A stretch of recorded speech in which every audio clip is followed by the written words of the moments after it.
Hello friends, my name is Olivia and I make videos about books on the internet, and today's video is going to be a book haul, which I have not done in a super long time because I honestly don't spend a huge lot of money on books because I'm a very frugal person, but my boyfriend got me a lot of Barnes & Noble gift cards for Christmas, and so I finally spent them all and got 8 books. I think I did a really good job at selecting books that I'm really dying to read, are gonna look nice on my shelves, a lot of authors that I really like a lot, and so I'm really excited to show you guys what I got. This is not actually gonna be that long of a video because 4 out of 8 of these books are all part of one series, and that is the Raven Cycle series with Maggie Stiefvater, which contains The Raven Boys, The Dream Thieves, Blue Lily, Lily Blue, which I'm currently reading, and The Raven King. I cannot remember a time I actually ever bought an entire series.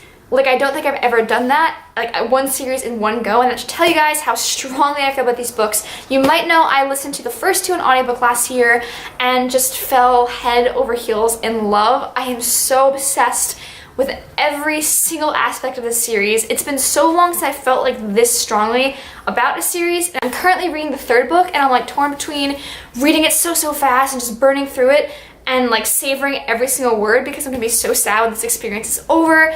But I'm really excited that these gift cards give me an excuse to buy all these books because I think they look beautiful. I'm really excited to have them on my shelves, and I am a really big rereader, so once I finish these books for the first time, I totally see myself going back very soon and just rereading them and annotating the hell out of these books, so I'm very excited.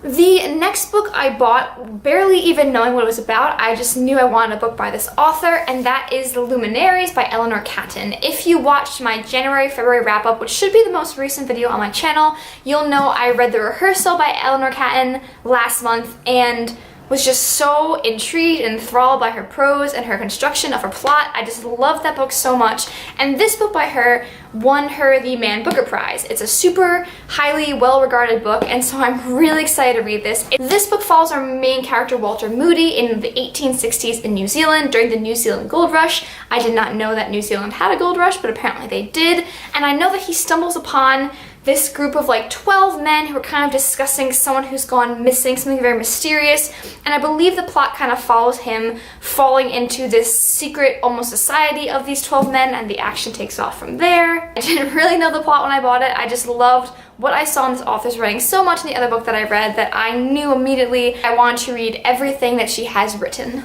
The next book I bought is one of those books that I have wanted to read for so long, and every time I see it in a bookstore I'm always like, oh, I've always wanted to read that book, I should buy it, and then I never bought it. And so I finally used these gift cards as an excuse to do so, and that is Station 11 by Emily St. John Mandel. This follows a theater troupe after a flu epidemic has had disastrous consequences on the world, so kind of like a post-apocalyptic thing going around, and this theater troupe is just trying to travel the countryside and keep arts and theater and that kind of culture alive. I know that there's a kind of antagonistic figure that works to threaten what they've all worked for, and I also know that it jumps back and forth in time between pre-flu epidemic, post-flu epidemic. I love books that play with time in that way, so that's one reason I'm excited about this book. I also love books about theater and theater troupes. I was a really big theater kid in high school, so it's always fun to dive into books that kind of evoke those feelings I had during those years. The next book I bought is Fate and the Furies by Lauren Groff. This was a National Book Award finalist, as was Station 11, so look at me with all my well-regarded, you know, accoladed, is accoladed a verb? My book with their accolades is what I'm trying to say.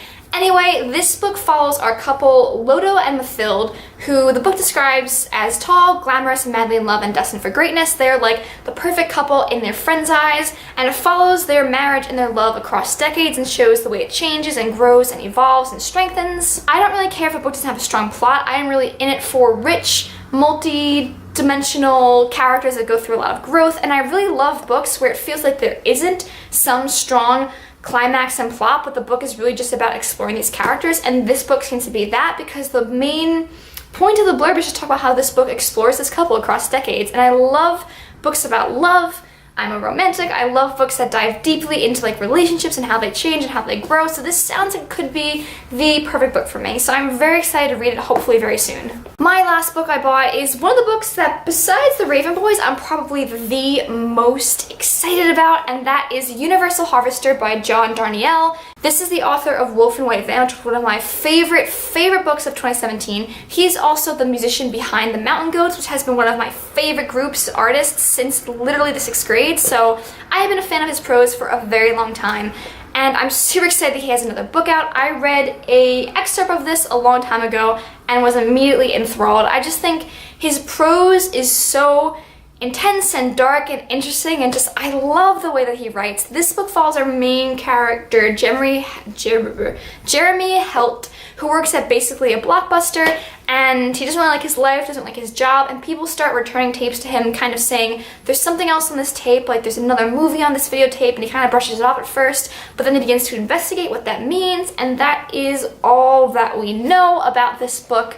I am really excited about it. Wolf and White Van was such a unique, gritty, interesting book, like nothing I have ever read before, with characters, nothing like I've ever read before, and I love the excerpt that I read of this book, and so I have really high hopes for this, and I am positive that it is going to meet my expectations. So that was pretty quick, but that is just the 8 books that I bought with my Barnes & Noble gift cards. I feel like as I get older, I'm a lot more conscious about how much I want to like cultivate a library. Like I don't want to just arbitrarily buy books. Like I want to buy books that I have like a personal connection to, and I want to really slowly build up my library so it is full of books that I really love, that I'm really excited to read. So every time I look at my shelf, I just see titles that make me really excited. And I feel like I did a good job with this book haul by buying books that I'm gonna want to have on my shelf and want to read for a very long time.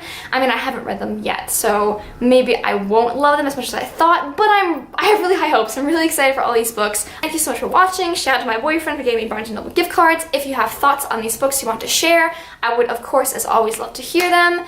Thank you guys so much for taking the time out of your day to watch my videos. I always appreciate it, and I'll talk to you soon with another video. Mwah!